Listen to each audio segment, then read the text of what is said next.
it's time for our prepared speaker to come up and share a speech. He's working on the Engaging Humor Path under the Pathways program. This is the Deliver Social Speeches project. It's not an elective. No, it is a level 3 elective, yes. 3 to 4 minutes, Madam Timer. Legendary attention to detail. I'm going to have his evaluator, his speech evaluator, share any further information about the speech that we need to know. Don, anything you need to know? I think that covers it, yeah. Engaging Humor Pathway, level 3 elective, and it's a 3 to 4 minute speech. By request, although the person who made the request is unknown, at least to me, Ken, this evening, Club Instigator, is going to roast our fellow member, moi, that's French for moi, me. This is going to be fun, and it's going to be filmed, so let's just roll the dice and see what happens here. Legendary attention to detail, you'll find out what that's all about. Ken Krawchuk. Thank you,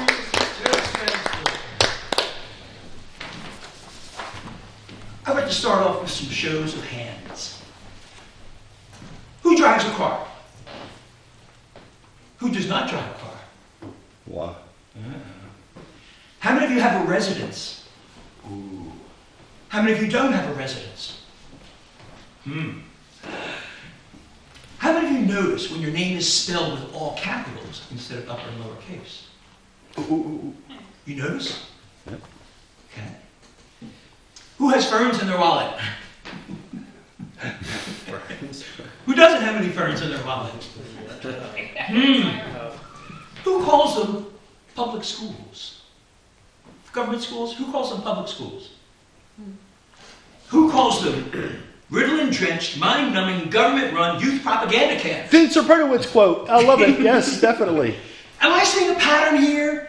Most people raise their hand one way and somebody goes the other way? My fellow Toastmasters, I'm here tonight to honor and roast our dear club secretary, Art Farnsworth. Art Farnsworth is a fan of Lysander Spooner. With a name like Art Farnsworth, I'd be careful of any Spoonerisms. Could get a little odious in here. He has a tendency to call people by their initials, IBKBK. But for a man whose initials are ALF, alien life form, I feel a little bit touchy about that one. I have known Art since 1994, and the only way to describe him, legendary attention to detail. That means he's a big pain in the butt about irrelevant things. And I'm sorry Meg's not here because she found out last week trying to run our contest, because Art, with legendary attention to detail, provided her with enough information to run a district level contest.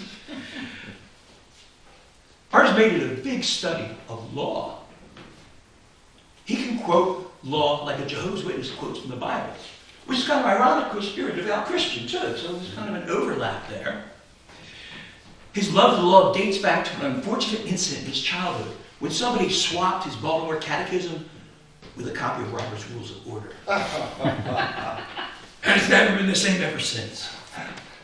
That led to a very long political history for Art. He's done all sorts of remarkable things. He's the former secretary of the Libertarian Party of Pennsylvania, America's third largest party. His enduring legacy from when he was there, he took our bylaws and he eliminated every typo and grammatical incorrect part. Got them all. He's also the state party treasurer.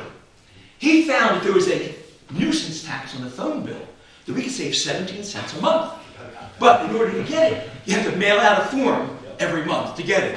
The stamp cost more than the 17 cents we were getting back. But it was the right thing to do. He's also the former chair of the Bucks County Libertarian Party. He wrote their new bylaws to bring it all into proper line, but he made one mistake. He made every registered libertarian in the county a member of the committee. That meant it was virtually impossible for him to get a quorum, so he could never do any business. There's one legendary attention to detail that you missed. The state party had a committee to reboot the county, start everything all over again. He's also a former elected libertarian. He was the auditor of West Rock Hill Township. Now, pity poor West Rock Hill, because when they went to pay him, the salary is $10. They said, "We need your social security number." Well, Mr. Legendary attention to detail, he says, "No, you don't. There's nowhere that says you have to do it. And by the way, it's not a social security number, It's a slave surveillance number. And they went back and forth and back and forth and back and forth. Even made the papers the argument going back and forth. In the end, what West Rock Hill did, they put out the wallet, handed him a $10 bill. Go away, go away.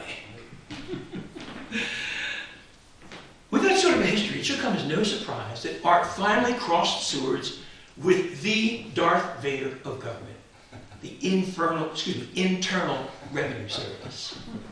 Oh yeah. The IRS doesn't understand your own law. Everybody knows that. But Art studied it in detail. He's got all the books and everything like that, copies of the law. And he went in and says, I am not liable. Well, of course, the IRS wouldn't listen to that at all. Mr. Legendary Attention to Detail says, no, I know the law. So what they did is they took him to court. He didn't realize that there was a Spanish judge, and the palindrome for liable is el bail. So poor Art wound up on the wrong end of the stick. And there's a whole story about that I can go into. But I won't. Bottom line here is Art was always saying that he's not liable, not paying, and not filing. Well, the IRS wasn't smiling, they weren't laughing, they weren't listening. That was that. Knowing Art can be taxing. He may be not liable, not paying, and not filing, but you can't say he's not giving legendary attention to detail. So let me close tonight's speech with a line Art always uses to close out any of his conversations late at night. Have a nice tax-free evening. Mr. Toastmaster.